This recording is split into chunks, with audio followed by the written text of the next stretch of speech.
Como gerar renda reinvestindo os dividendos se foram adiados pelas empresas? O que eu acho do CDB do Banco Máxima pagando 13% ao ano? E ainda, o que é mais importante, mentalidade ou capital? Essas são as 3 perguntas que me fizeram lá no Instagram essa semana e que eu trouxe para responder hoje aqui para você. Então, se esse é um assunto do seu interesse, já vai deixando seu like, se não é inscrito, se inscreva no canal e compartilhe esse vídeo.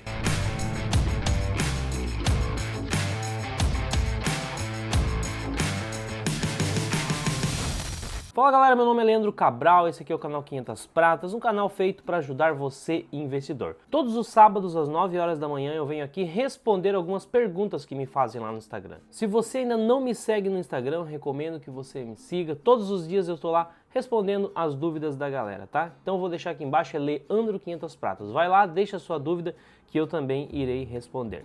Bom, então vamos lá. Primeira pergunta diz assim: como gerar renda reinvestindo dividendos se foram adiados pelas empresas?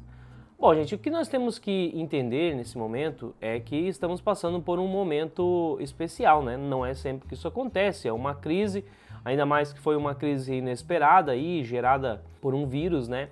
Então, o que eu entendo é o seguinte: as empresas, elas não estão fazendo nada errado, elas não estão cortando o pagamento de dividendos com o objetivo de te prejudicar, muito pelo contrário, com o objetivo de preservar o próprio negócio. Então a pergunta que eu faço para você é o seguinte: o que você prefere? Uma empresa que ela não pare de pagar dividendos, mesmo com tudo que está acontecendo, e de repente o ato de ela estar pagando dividendos faça com que falte caixa daqui a alguns meses e essa empresa tenha dificuldades em se manter com as portas abertas, tenha que fazer dívidas se quiser manter com as portas abertas e acabe perdendo os fundamentos? O que você prefere? Eu prefiro que a empresa ela faça uma boa gestão do caixa que já tem. Então segura esse caixa hoje, mesmo que de repente não precise usar esse caixa para atravessar essa crise aí, mas segura esse caixa como uma medida de prevenção e espera para ver o que vai acontecer. Até porque vai acontecer o seguinte: se as empresas conseguirem superar essa crise, não tiverem seus resultados muito afetados e não precisarem usar esse caixa que elas estão segurando, como elas não estão distribuindo dividendos, uma hora ou outra esse caixa vem para a mão do acionista em forma de dividendos. Então é basicamente assim: a empresa ela não vai pagar dividendo agora, mas esse dividendo que ela não vai pagar, ou ela vai usar essa grana para se manter com as portas abertas, para você é interessante, porque daí a empresa que você tem em carteira não vai falir, ou se ela não precisar usar esse caixa, ela vai distribuir em forma de dividendos. Mas lá na frente, os fundos imobiliários é a mesma coisa. Um fundo imobiliário não é como uma empresa, né? Eles precisam distribuir pelo menos 95% do lucro que consegue lá com o rendimento dos aluguéis. Mas o que os fundos vão fazer é segurar esse caixa aí, porque esse 95% eles precisam distribuir a cada 6 meses, né? A cada semestre tem que fazer o fechamento e equilibrar lá os 95%. Então, por mais que o rendimento que um fundo conseguiu lá dos aluguéis gerou mais ou menos R$1 por cota, ele pode distribuir 50 centavos, 50 centavos, 50 centavos a cada mês. Quando fechar um semestre, ele vai ter que pegar essa diferença aí, que foi os 50 centavos que ele não distribuiu, que ele ficou segurando, e ele vai ter que distribuir numa paulada só.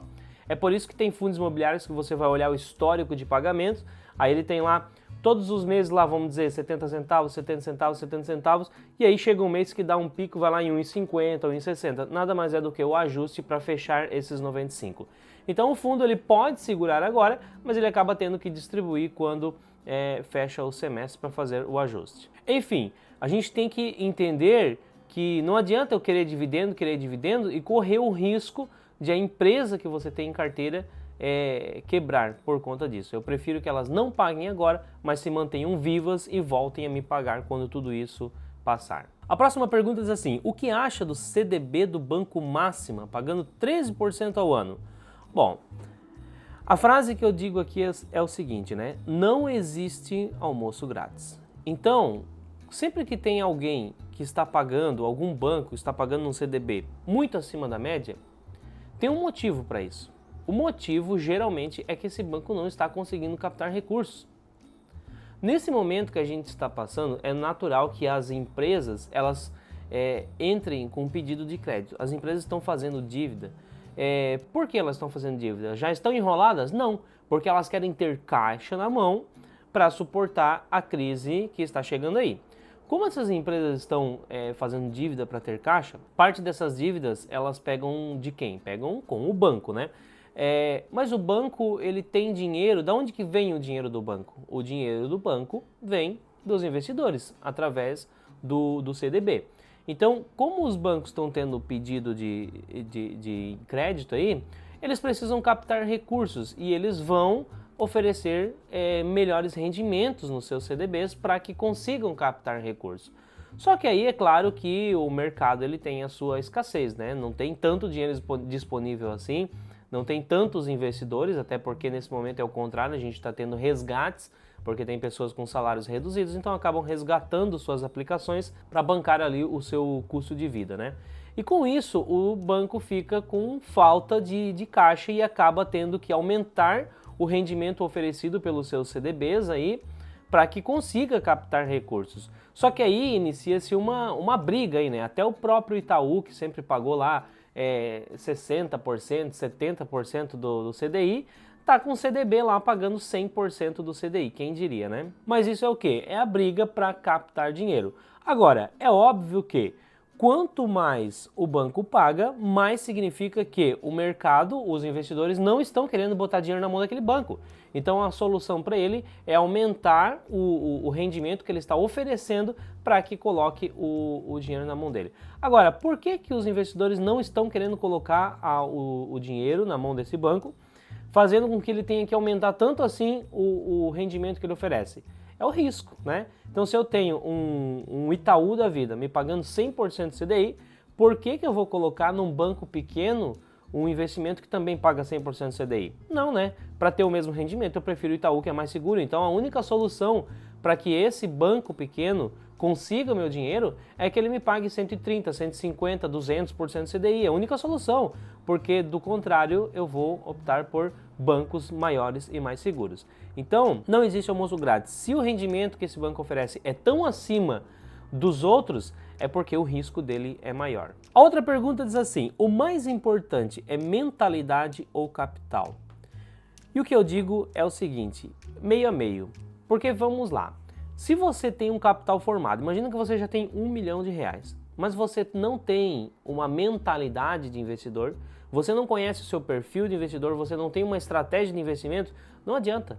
Não adianta você ter R$1 milhão, você vai para a Bolsa de Valores e você vai começar, isso é igual sabonete assim, né? Quanto mais você mexe, mais ele vai gastando até sumir. E é isso que acontece com o patrimônio de quem não tem mentalidade e não está preparado para investir na Bolsa de Valores. Vai começar a mexer e o patrimônio vai diminuindo, daqui a pouco vai ver tem 500 mil, 400, 300, 200, acabou. Aí quando chegar em 400 mil, o que acontece com esse camarada? Ele vai lá e paga um curso de R$500 para aprender como que se faz para não deixar o seu patrimônio cair de 1 milhão para 500, para 400 mil. Ou seja, ele prefere pagar primeiro R$500 mil para entender que é necessário gastar R$500 para entender como que se faz para isso não acontecer. É engraçado isso, mas eu vivo isso todos os dias, é isso que acontece. Ou seja, gente, tão importante quanto capital é ter mentalidade. Agora, o outro lado também é bastante óbvio, né? Não adianta você ter uma mentalidade de investidor se você não tiver dinheiro, porque como você vai investir sem dinheiro? Você precisa de dinheiro. Então, tem muita gente também que tem mentalidade de investidor, o cara já tem tudo certinho, mas o cara não tem dinheiro. Então, o que tem que fazer? Corre atrás de dinheiro, vai se desenvolver profissionalmente, vai tentar empreender, fazer alguma coisa para ganhar dinheiro. Resumindo então, um equilíbrio. Não adianta você ter mentalidade e não ter dinheiro, e também não adianta você ter dinheiro e não ter mentalidade. Procure achar um ponto de equilíbrio entre essas duas coisas e com certeza você terá sucesso na Bolsa de Valores. Se você ficou com alguma dúvida, deixe aí nos comentários. Se não é inscrito, se inscreva no canal e compartilhe esse vídeo. Também não esqueça de deixar seu joinha e eu te vejo no sábado que vem às 9 horas da manhã. Fui!